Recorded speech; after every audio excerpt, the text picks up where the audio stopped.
Vai giù di corda, Mattia, vai giù di corda.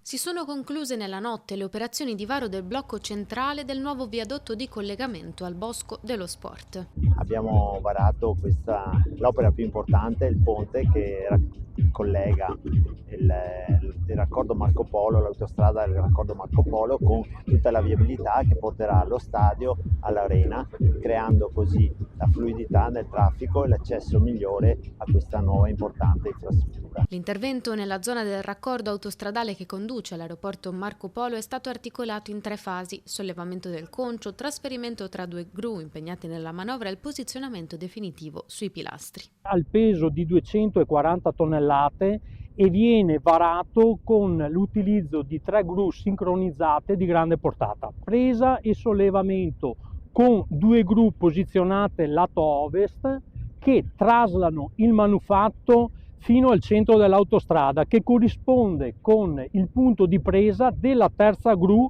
posizionata nella dorsale est. L'opera rientra nell'appalto dedicato al completamento della nuova viabilità Tessera Aeroporto che, avviata nel maggio 2024, ha già raggiunto un avanzamento di circa il 70%. La produzione in stabilimento ha richiesto circa 8 mesi, mentre alle operazioni di varo hanno lavorato una ventina di operai specializzati, supportati da 3 autogru di grande portata.